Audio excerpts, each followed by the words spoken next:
సిఆర్పిసిలో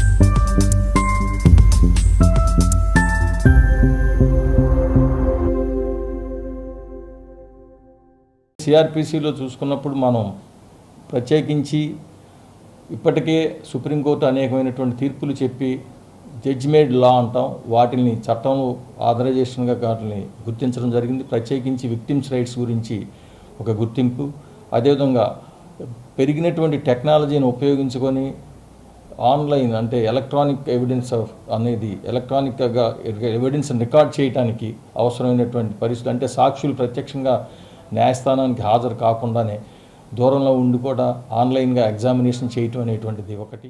కొత్తగా 3 చట్టాలని ప్రవేశపెట్టడం జరిగింది.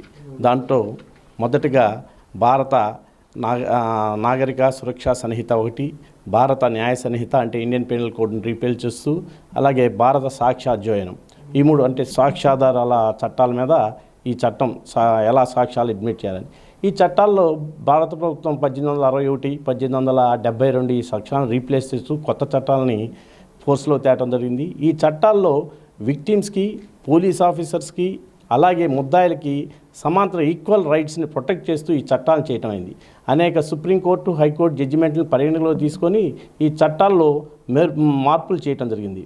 ఇదే విదేశీ సాంప్రదాయానికి బాగా బానిసలైపోవటం వలన వీటి ద్వారా వాళ్ళు ప్రచారం చేసే విషయాలు చాలా తీవ్రత కలగజేస్తున్నాయి. కాబట్టి ఈ న్యూ ఐపీసీలో ఇది సమగ్రంగా సెలక్షన్ అనేటువంటి సెక్షన్ తీసేసి దీన్ని మార్చడం జరిగింది. దీన్ని ఇంట్రడ్యూస్ చేయటం ద్వారా ఆ శిక్షలు పెంపొందించడం, ఆ విధానాలను మార్చడం ద్వారా దీన్ని చాలా కఠినతరంగా చేయటం, అంటే ఇట్లాంటి సంస్కృతి భావితరాలకు చేరకుండా ఇక్కడే కట్టడి చేయటం ద్వారా ఎంతో ముందుకు